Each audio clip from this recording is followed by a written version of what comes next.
সাকিব হলো ফ্যান ছিলেন এক সময়, এখনো ফ্যান। কি হয়েছে তাইলে? লিটন দাসকে ক্যাপ্টেন করলে ভালো হইতো। সাব্বিরের খেলা উচিত, সাব্বির ঢাকা দলের খেলা উচিত। ভাই আপনি তো ক্রিকেট নিয়ে অনেক আলোচনাও করেন, আমি দেখি ফেসবুকে। আচ্ছা, সিলেটে খেলা ছিল আজকে, মাঠটা থেকে মিস করেছি। সত্যি কথা বলতে আমি তারে বিগত 2 বছর ধরে মিস করি না, কারণ যা তার যতটুকু কন্ট্রিবিউশন থাকার সে দিছে। এখন তার উচিত হচ্ছে তার যে ক্রিকেট মেধা আছে সেটা নতুন পোলা আমাদের দেখ এবং পিছন থেকে কাজ করুক। আপনি তো আসলে সাকিব হলো ফ্যান ছিলেন এক সময়, এখনো ফ্যান। কি হয়েছে তাইলে? সাকিব তো এবার সাকিবকে মিস করছেন। হ্যাঁ, এটা বাংলাদেশের মানে নাম্বার 1 প্লেয়ার এবং পোস্টার বয় যাকে বলে। এখন কিছু করার নাই, এটা সবাই যেটা ভালো বুঝবে সেটাই আমি করতেছি। এবার বিপিএলে কোন দলে সাপোর্ট? আমি অলওয়েজ রংপুর রাইডার্সের সাপোর্ট করি এবং রংপুর রাইডার্সের খেলা দেখতে আমি আসি। এবারের বিপিএলটা আমাদের শাকিব ভাই ঢাকা দলে থাকার কারণে একটু জমতেছে, আর হচ্ছে কেবল তো মাত্র শুরু হইলো, আরও জমবে ইনশাল্লাহ। আরও বিদেশি ভালো ভালো প্লেয়ার আসলে আরও জমবে।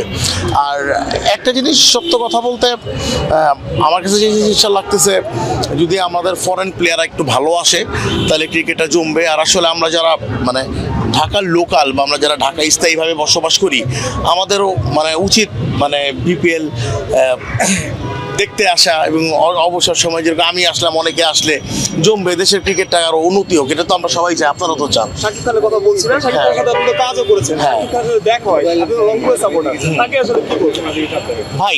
এখন ব্যাপারটা হচ্ছে কি, আমি এখন আবার জিজ্ঞেস করতে পারতেন, হ্যাঁ আপনি ইয়ের সাপোর্টার না, রংপুরের সাপোর্টার কেন? এখন হচ্ছে আমি সুমানের খেলা ভালো লাগে। হ্যাঁ, তারপর হচ্ছে আপনার আমি সবকিছু, আমি রংপুরের সাপোর্টার আরো 3-4 বছর আগে থেকে। আর ঢাকার টিমটা আমার কাছে ধরেন যতটুকু হয়েছে, বাট আমি রংপুরের মায়া ছাড়তে পারতেছি না, এই সব থেকে বড় কথা। শাকিব খান তো গ্ল্যামার বাড়িয়েছে অবশ্যই। এটা তো সাকিব ভাই এখন যেখানেই যাবে সে তো নাম্বার 1 সুপারস্টার বাংলাদেশের, মেগা স্টার। তো তার টিম এটা, এবং আমরা চাবো হচ্ছে ঢাকাও ফাইনাল টপ 4-এ খেলুক।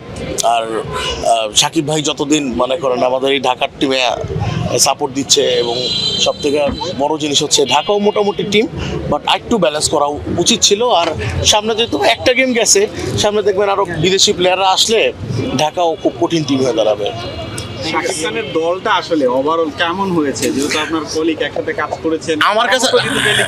আমার কাছে যদি পরামর্শ যেতে চান তাহলে আমি একটা কথাই বলবো, আমার যদি ক্রিকেট যদি বলেন আপনারা ক্রিকেট ওই বোগা বা ক্রিকেটের অনেক কিছু বুঝে, আতেল এগুলি বললে আমি বুঝুম না, বাট আমার যতটুকু জ্ঞানে কোলায় আমি এতটুকু বলবো, লিটন দাসটা ক্যাপ্টেন করলে ভালো হইতো। লিটন দাস ক্যাপ্টেন করলে তো ধরেন থিসারা পেরেরা, আমরা তো জানি সারা জীবন, আপনারা তো জানেন অলরাউন্ডার। হ্যাঁ, আমি তো দেখলাম সে ব্যাটিং করলো, বোলিংটাও তো ওইভাবে করে নাই। হ্যাঁ, বোলিংটা করলো না, সে তো ইয়র্কার দিত, আমি দেখছি। কিন্তু লিটন দাসটা ক্যাপ্টেন, লিটন দাস বাংলাদেশ টি-20 ক্যাপ্টেন ছিল এখন তো, তারে তো ক্যাপ্টেন্সি আমার দেশের। এখন আপনি কি আপনার মা রেখে কি চাচিরে ভালোবাসবেন? তো দেখে লাভ নাই। তো লিটন দাস ক্যাপ্টেন হলে আরো ভালো হইতো, প্লাস হইতো। আর সাব্বিরের খেলা উচিত, সাব্বির ঢাকা দলের খেলা উচিত। তো সালাম ভাই, থ্যাংক ইউ।